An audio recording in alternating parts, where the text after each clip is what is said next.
Beliau ini terkenal dengan karakternya yang begitu tenang dan murah senyum. Ada 3. Jadi pemimpin itu yang pertama dia harus mengerti, menguasai tugas pokok, tujuan, serta sasaran harus dicapai. Ya memang quote itu benar adanya karena memang setiap prajurit itu kalau misalnya dia salah, komandannya yang salah. Sebagai komandan dia harus berani bertanggung jawab. Karena TNI itu berasal dari rakyat, oleh rakyat, dan untuk rakyat.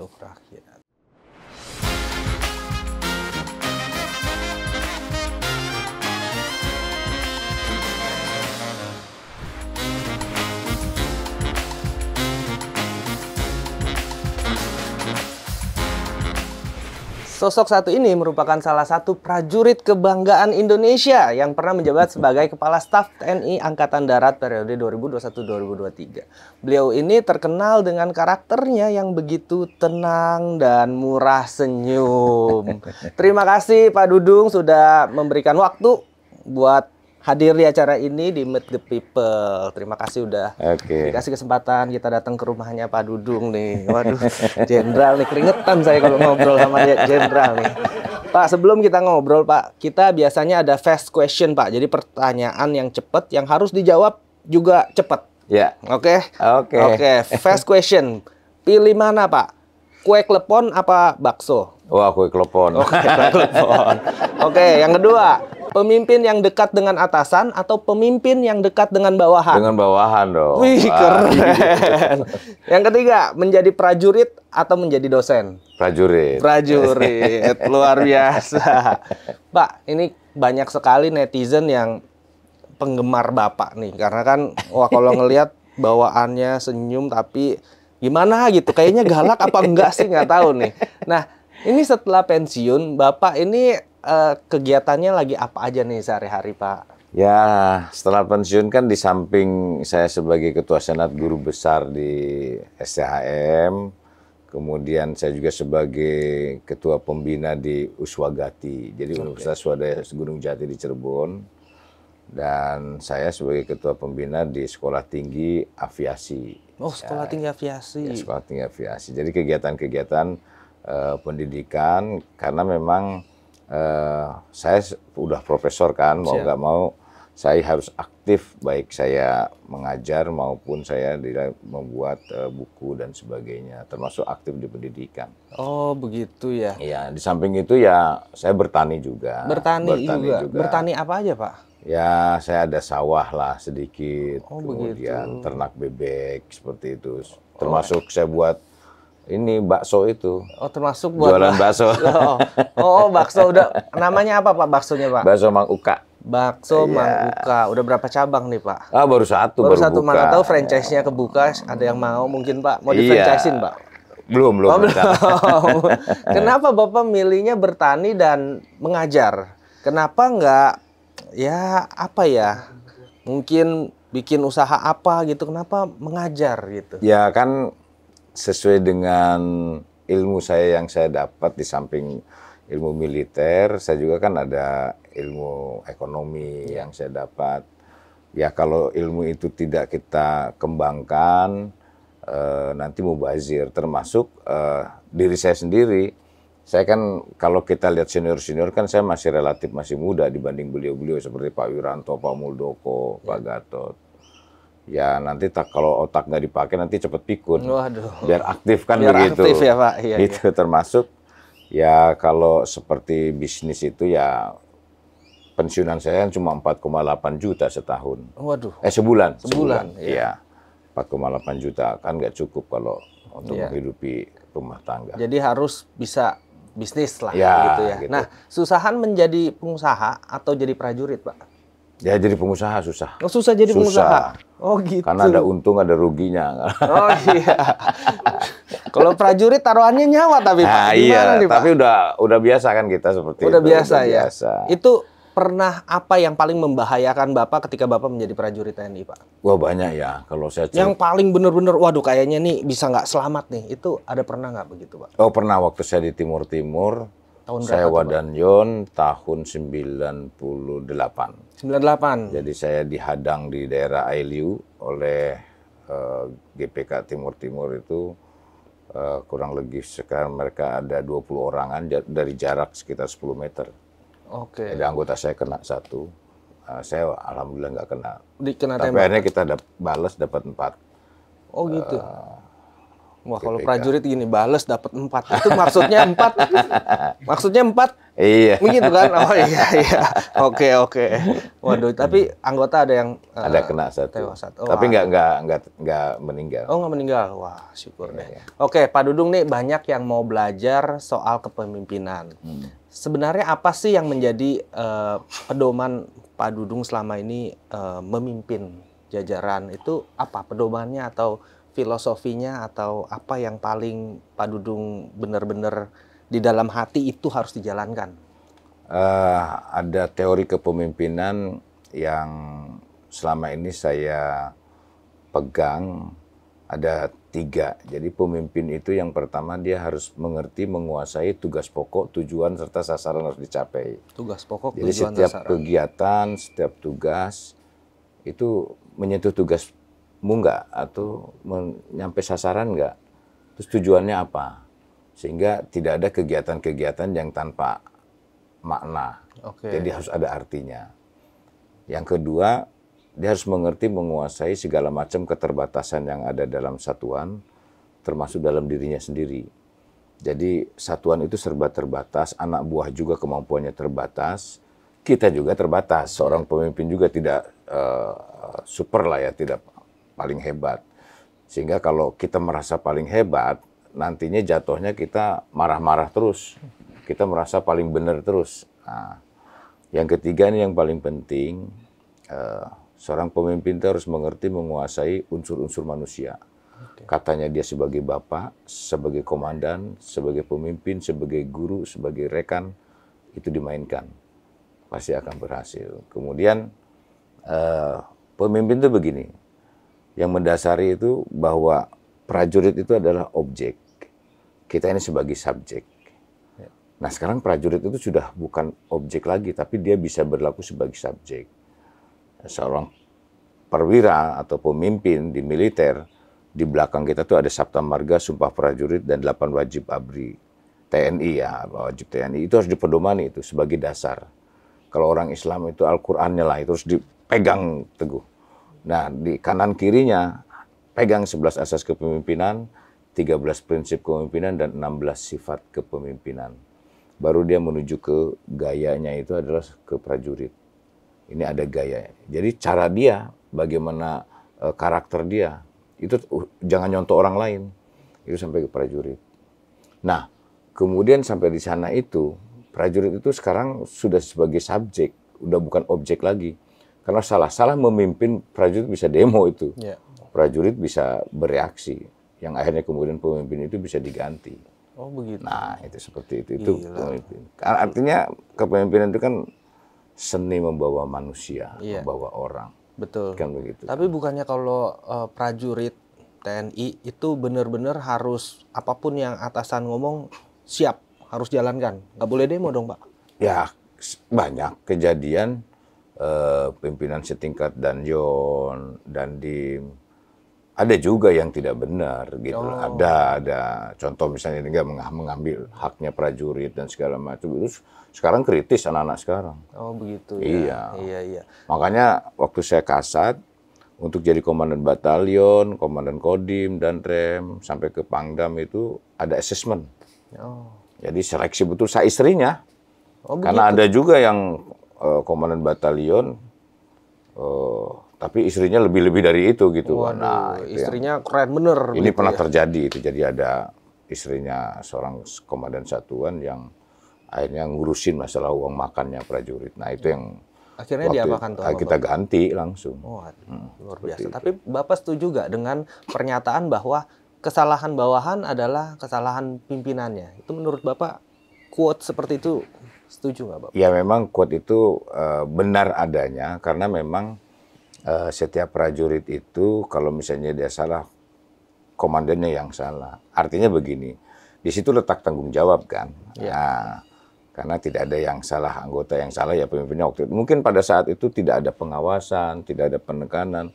Selama ini mungkin komandan jam komandannya kurang dan sebagainya, sehingga anggota akhirnya tidak terkendali dan sebagainya. Dan yang lebih utama sebagai komandan dia harus berani bertanggung jawab. Iya. Artinya kalau terjadi sesuatu kepada anak buahnya, ya dia harus paling depan.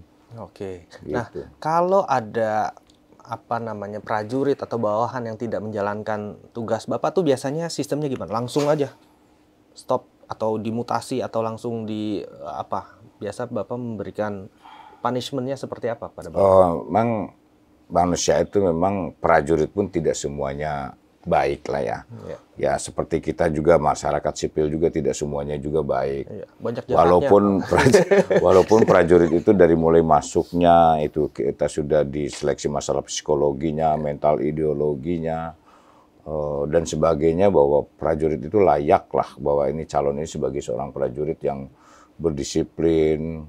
Nah, kemudian kita berikan doktrin Sabta Marga, Sumpah Prajurit, dan 8 Wajib TNI. Tetapi dinamika di lapangan setelah mereka berinteraksi dengan masyarakat, sebagai manusia biasa mungkin emosi dan sebagainya, yang akhirnya pun itu akhirnya menjadi suatu pelanggaran. Ya, saya yakin juga dia tidak ingin melakukan pelanggaran itu, tetapi prosedurnya dalam hukum yang berlaku di militer tetap harus ditegakkan. Jadi tidak serta-merta bahwa yang melanggar itu kemudian bebas begitu saja.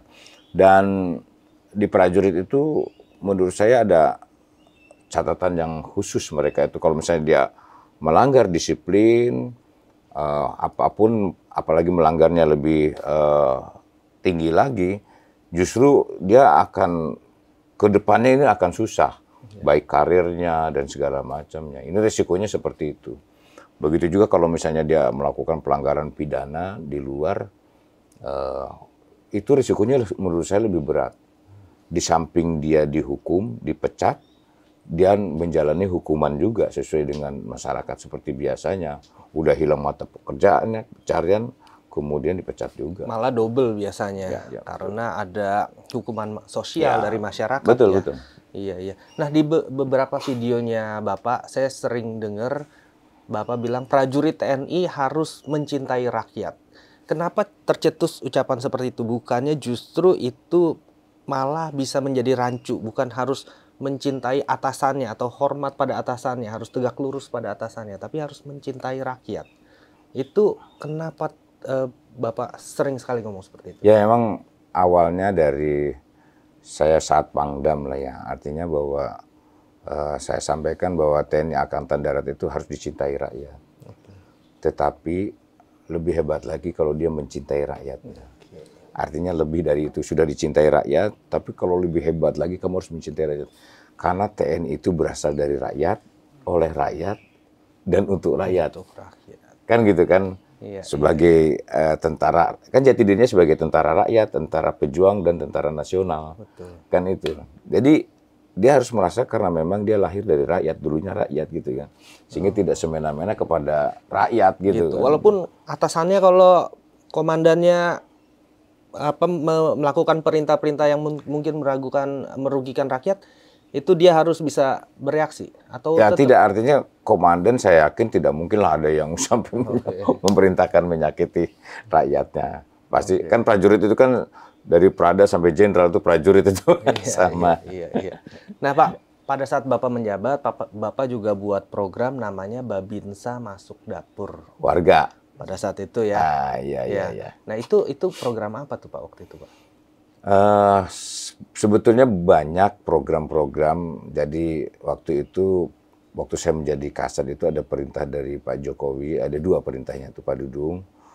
Yang pertama, pasca COVID-19 ini banyak yang terdampak masalah ekonomi. Sehingga bantu pemerintah daerah di wilayah. Yang kedua, sejahterakan prajurit.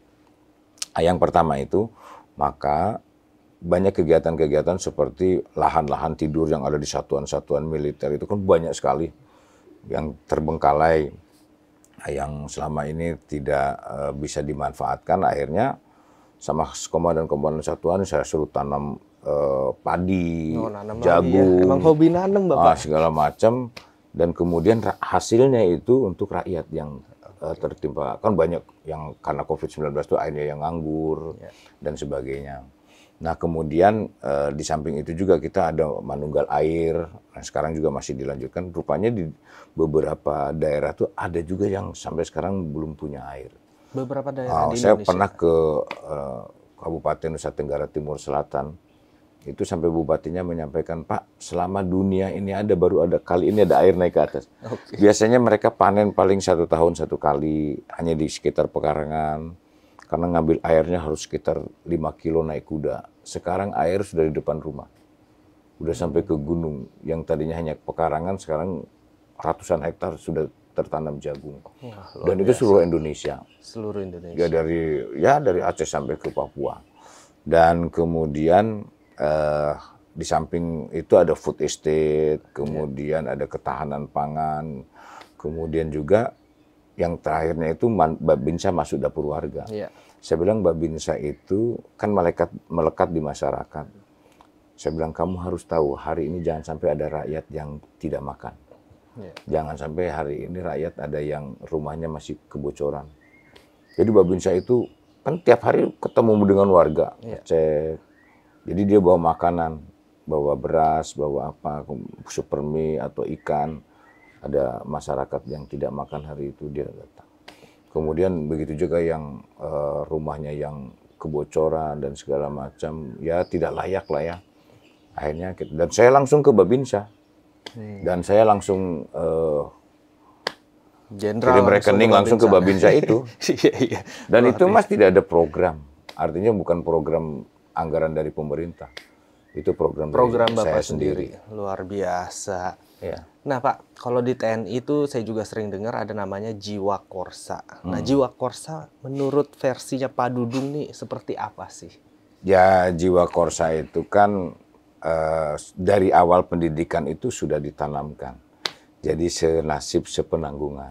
Jadi artinya dimanapun kita berada dan bertugas, kita betul-betul merasakan ya baik kawan, bawahan maupun atasan harus satu tujuan itu. Jadi jangan berbeda-beda. Kita harus sepakat mencapai tujuan yang sama, bahwa jiwa korsa kita harus kuat sehingga kalau kita kuat maka kita akan mencapai tujuan yang baik kan gitu. Oke, luar biasa. Pak, ini kan di Korea Selatan gitu ada wajib militer. Menurut Bapak nih Indonesia perlu nggak sih wajib militer? Kalau menurut saya ya sangat perlu. Sangat perlu. Tapi kan kita nggak lagi dalam kondisi konflik atau berdekatan dengan negara konflik. Perlunya untuk apa tuh, Pak? Ya sekarang Singapura bukan di wilayah negara konflik. Iya, bukan. Wajib militer. Wajib militer. Betul kan? Betul kan? Di Jepang juga kan begitu kan? Tidak berkonflik dengan. Artinya seperti inilah. Siapa yang menyangka Ukraina perang? Betul kan? Betul. Di beberapa negara Eropa kan mereka sekarang wajib militer. Artinya menurut saya wajib militer itu sangat penting. Karena memang kita melihat sejarah dulu sebelum lahirnya TNI. Bahwa yang menghadapi penjajah itu kan rakyat. Betul kan? Betul. Belum ada TNI, belum ada. Betul. Hanya laskar yang bentukan biasa itu. Yang kemudian menyerang sekutu di Surabaya, itu kan laskar, pakai bambu runcing, cuma bambu runcing aja. Betul kan? Itulah yang ditakuti bahwa di Indonesia itu antara TNI dan rakyatnya itu menyatu, kan begitu kan? Sehingga menurut saya perlu adanya pemahaman bela negara, wawasan kebangsaan dan cinta tanah air. Walaupun sekarang ini kan sudah ada undang-undangnya yang tentang bela negara yang sudah digalakan sekarang oleh Pak Prabowo, oleh Menteri Pertahanan. Ada beberapa kita mendidik komponen cadangan. Di samping itu juga banyak dari perusahaan-perusahaan juga yang kita didik di Pusdik Bela Negara. Tapi kalau diwajibkan, misalnya usia 18 sampai 22 wajib militer itu keren, cuma kan biayanya besar. Biaya besar. Mungkin 2 tahun kali Pak. 18 sampai 22 kelamaan. Enggak, maksudnya 18 sampai 22 usianya. Oh, usianya. Rentan waktu. Iya. Tapi memang benar saya sempat dengar ahli militer juga bilang, kenapa Amerika kalau mau diserbu itu pada takut. Mau serbu bukan sama militernya. Karena masyarakatnya punya pistol semua, Pak. Ya, betul. Jadi kalau masyarakatnya aja satu orang pegang satu pistol itu lebih berbahaya daripada angkatan udaranya, angkatan daratnya katanya seperti itu. Mungkin pertimbangannya di Indonesia ini kan militansi masyarakat ini kan luar biasa. Iya. Ya kan? Betul. Ya, di satu sisi mungkin masalah anggaran, satu sisi lagi kita yakinlah bahwa masyarakat Indonesia itu militan lah kalau kita menghadapi ancaman. Tapi ke depan mungkin kita harus pikirkan. Ya, betul. Pak, nih di TNI itu kan banyak beberapa satuan. Salah satunya Kopassus. Nah, ini infonya Kopassus ini disegani sama negara lain. Itu betul nggak kenyataannya seperti itu? Bapak sebagai jenderal, bener nggak Kopassus ini disegani? Atau kan karena kalau berita di Indonesia, wah Kopassus tuh saingannya sama ya negara-negara lain seperti itu bagaimana Pak? Ya kalau menurut saya betul sekali. Betul sekali ya. Jadi waktu saya ke Asad pun saya melaksanakan latihan sepintas latihan Gultor dari materi-materinya, termasuk saya kan pernah lama di Timur Timur, jadi satuan-satuan Kopassus itu memang kemampuannya luar biasa. Memang luar biasa. Dan mereka punya kemampuan-kemampuan khusus yang tidak dimiliki oleh satuan-satuan yang lainnya gitu kan. Memang satuan Kostrad itu kemampuannya berbeda, tapi kalau Kopassus dia memang punya kekhasan, dia punya tugas-tugas yang khusus yang memang dia harus lakukan dari sukunya berat betul. Oke, itu yang dimaksud pasukan khusus. Jadi khususnya untuk apa tuh biasanya Pak? Ya operasi-operasi khusus. Operasi khusus yang. Oke, gitu. Luar biasa ya ini. Keren ya, operasinya nggak perlu saya jelaskan di sini. Oh iya, kalau mau dijelasin juga nggak apa-apa, Pak. Oke, Pak. Nah, biasanya kalau untuk jadi prajurit, skill yang benar-benar harus diasah tuh apa aja sih, Pak? Ya, pertama prajurit itu kan mental dulu. Mental paling penting. Mental dulu. Oh, ya. Bukan fisik, malah mental ya, mental Pak? Dulu dia menjadi prajurit itu mentalnya dia berani nggak ya? Kan begitu kan? Iya. Karena pada saat seleksi itu pasti yang diutamakan itu mental. Kalau fisik itu bisa dibina nantinya. Bisa, tinggal mental olahraga. Itu nanti akan kelihatannya di seleksi di mental ideologi. Seleksinya di psikologi. Ya. Itu akan kelihatan ini orang-orang berani apa tuh. Tidak kan, itu adanya di situ tuh. Iya, nah, baru fisik lah. Kalau fisik itu nanti relatif lah nanti akan terbina. Kemudian kesehatan. Nah itu yang karena kalau nggak sehat kan nanti bagaimana sakit-sakitan nggak bisa melaksanakan tugas. Benar. Luar biasa sekali Pak Dudung. Jadi nih di sini kita bisa lihat nih kalau kelasnya seperti Pak Dudung, pengetahuannya luar biasa, teorinya luar biasa, prakteknya luar biasa, dan yang saya paling kagumin ini bijaksana sekali, wise sekali orangnya. Ini saya yakin nih pasti nih mesti nih kedepannya jadi seseorang apa nih pasti nih luar biasa nih Pak Dudung. Amin. Harus bisa memimpin negeri ini lebih banyak lagi Pak dengan pengetahuan dan kebijaksanaan Bapak. Saya rasa jangan stop sampai di sini. Nah ini kedepannya siapa tahu bisa memimpin kita lagi nih Pak. Amin. Luar biasa sekali. Terima kasih banyak Pak Dudung waktunya. Udah habisin waktu sama kita semua di sini. Di acara Meet the People. Terima kasih semua sudah menyaksikan dan sampai jumpa di episode berikutnya.